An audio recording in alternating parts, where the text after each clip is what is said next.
جنگ کنسرین میں خالد ابن ولید نے ایک پورے بڑے لشکر کو صرف 10 صحابہ کی مدد سے ایک درے میں روک کے رکھا. صبح سے لے کر شام تک لڑائی ہوئی اور وہ پورے کا پورا لشکر جو جنگ کنسرین میں، اور وہ بھی عربوں کا لشکر، دجلہ بن احمد غسانی کے لشکر کو انہوں نے روک کے رکھا. تو جب وہ روما کی طرف بڑھے، یرموک کی جنگ کے میدان کی طرف بڑھے، تو ان کو روما کے سلطنت کا سپہ سالار کا جو آرمینیا کا جنرل تھا اور بڑا ٹف مشہور تھا، بڑی جنگیں جیتے ہوا تھا، اس نے خالد کو ایک خط لکھا، اور اس خط میں اس نے لکھا کہ تم عرب لوگ سوسمار کھانے والے، گو کھانے والے. وہ پتہ ہے آپ کو یہ صحراؤں میں اور کچھ ملتا ہی نہیں تھا. آج کل بھی اگر آپ کو ڈسکوری پہ سروائیول کی فلمیں دیکھو تو وہاں آپ کو سروائیولسٹ کیا کھاتے نظر آتے ہیں، مینڈک کھاتے نظر آتے ہیں، کیڑے کھاتے نظر آتے ہیں. تو اس صحرا میں جہاں زندگی گزارنے کی کوئی رمق بھی نہیں ہوتی تھی، تو اعراب جو ہے نارملی مانگروز کا شکار کر کے اسے کھا لیتے تھے، جس کو دیکھ کے ہمارے بچے خوف کے مارے آدھے بے ہوش ہو جاتے ہیں. وہ ان کا شکار کر کے کھاتے تھے، مانگروز کا. تو اس نے، جس کو پرشین میں اور اس وقت کی زبان میں سوسمار کا لفظ کہتے تھے، تو اس نے پیغام دیا کہ تم یہ کیڑے مکوڑے کھانے والے، ننگے پیر پھرنے والے اجڑ گنوار عرب جو ہو، اتنی بڑی رومن امپائر کو، ایسٹرن رومن امپائر کو تم تباہ کرنے نکلے ہو. کو عقل کرو، تمہیں پیسے چاہیے نا، ہم دے دیتے ہیں، جتنا مال لو ہم دے دیتے ہیں، جتنی سہولت اور غلہ مانگو ہم دے دیتے ہیں. تو خالد بن ولید نے اس کا ایک جواب جو تاریخ میں محفوظ ہے، وہ بڑا عجیب سا جواب ہے. تو انہوں نے جواب میں لکھا کہ اے پادشاہ روم، کالی سانڈنیوں پہ سوار تیری طرف عرب کے وہ شاہ سوار بڑھ رہے ہیں جنہیں موت اتنی ہی عزیز ہے جتنی تمہیں زندگی ہے. یہ ڈائلاگ ابھی تک تاریخ میں ہے. تو عرب تو ہوتے تھے ڈائلاگ والے نا، بڑا شاندار. یہ ڈائلاگ تو آج بھی کوئی پڑھے تو کسی مسلمان کا خون گرما جاتا ہے کہ کالی سانڈنیوں پہ سوار تیری طرف عرب کے وہ شاہ سوار بڑھ رہے ہیں جنہیں موت اتنی ہی عزیز ہے جتنی تمہیں زندگی ہے. اور پھر یرموک کی جنگ کا فیصلہ تو ہوا ہی. یہ وہ لوگ تھے جنہوں نے اسلام کو اسٹیبلش کیا. یہ وہ لوگ تھے جن پہ خدا مطلق کا مکمل بھروسہ اور حکمرانی تھی.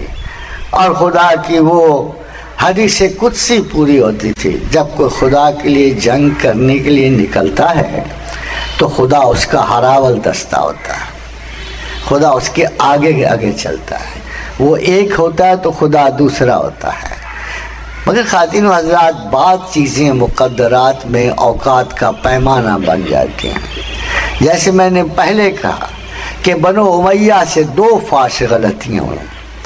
ایک تو شہادت حسین کا المیہ، جس نے بنو امیہ میں بنو معاویہ کو سرے سے ختم کر دیا.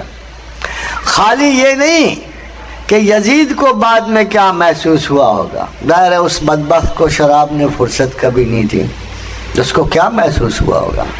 مگر اس کا بیٹا معاویہ بن یزید صرف 6 ماہ کی خلافت کے بعد وہ مر گیا اس صدمے سے کہ میرے خاندان نے یہ کیا کیا. معاویہ بن یزید جو ہے صرف 6 ماہ کے بعد ہلاک ہو گیا، مر گیا اسی صدمے سے کہ میرے باپ نے یہ کیا کر دیا.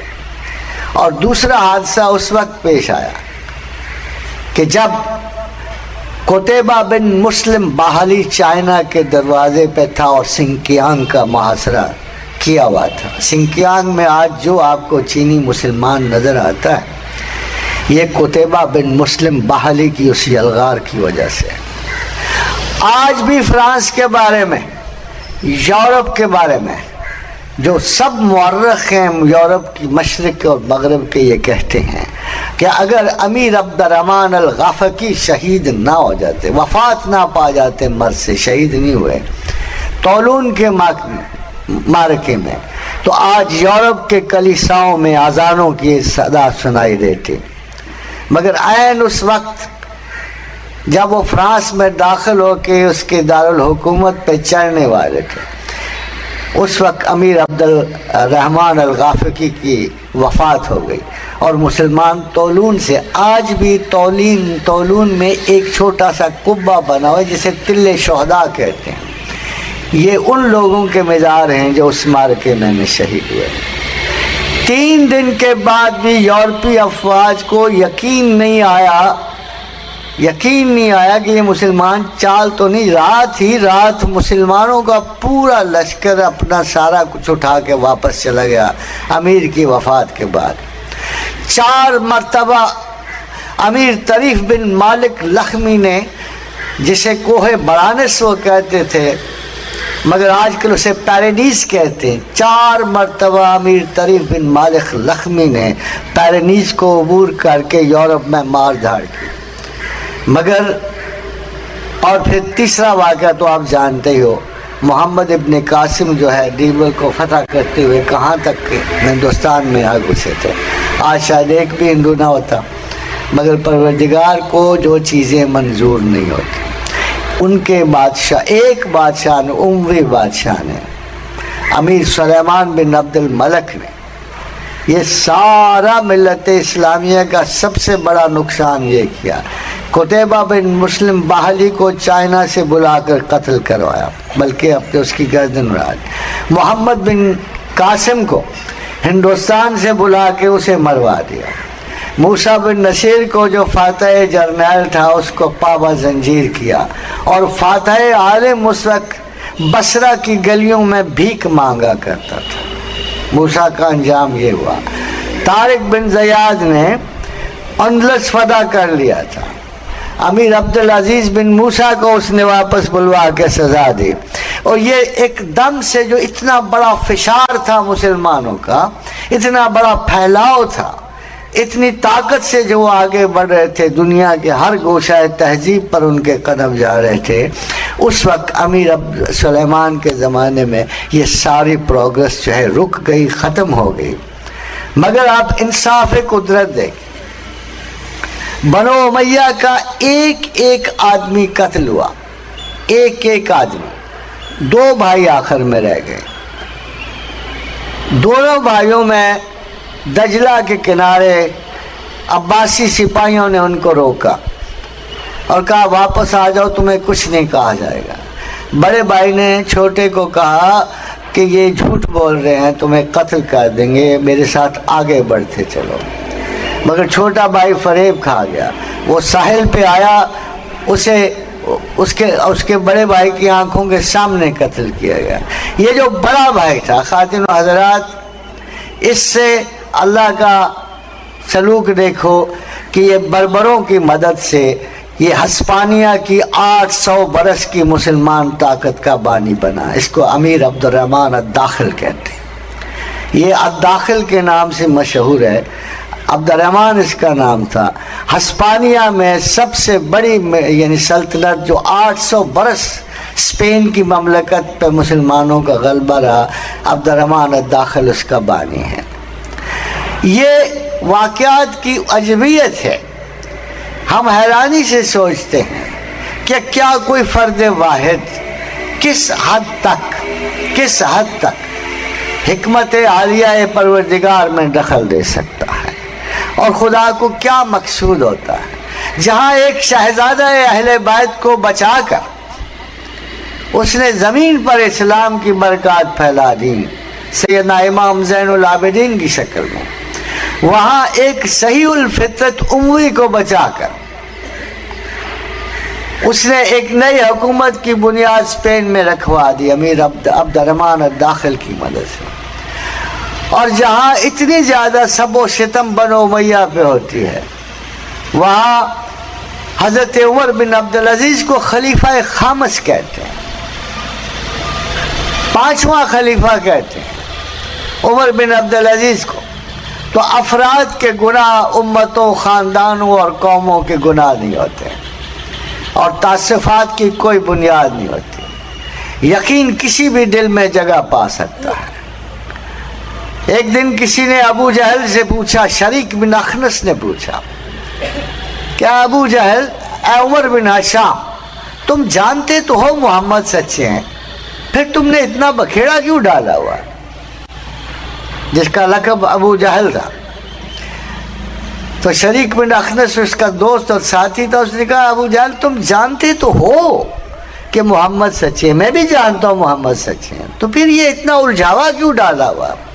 اس نے کہا دیکھ بھائی میں جانتا ہوں اور تم بھی جانتے ہو کہ محمد سچے ہیں، مگر سکایا پہلے ہی بنو ہاشم کے پاس، یعنی پانی پلانے کے منصب، ہجایا پہلے ہی بنو ہاشم کے پاس، یعنی حج کے سارے انتظامات۔ پولیٹیکل پارلیز کا سسٹم جو ہے، گفتگو اور بندوبست مدینہ پہلے ہی بنو ہاشم کے پاس۔ ارے بے وقوف، اگر نبوت بھی ان کے پاس چلے گی تو باقی قریش کے پاس کیا بچے گا؟ یعنی جنگ مخالفت کی بنیاد وہی تمرد، وہی غرور، وہی قبیلوی عصبیت۔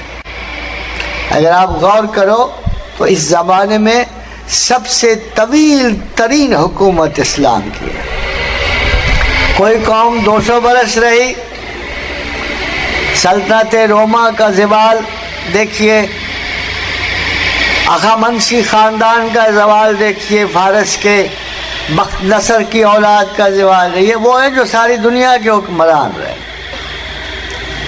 پیریکلیس کی ڈیموکریسی یونان کی 35 برس نہیں چلی، اسپارٹا 19 برس نہیں چلا، مگر اسلام اپنی ابتدا سے لے کر 1707 میں بھی 1707 میں یعنی برصغیر کا سب سے بڑا مسلمان بادشاہ محی الدین اورنگزیب محمد عالمگیر جو ہے، اس کی وفات ہوئی۔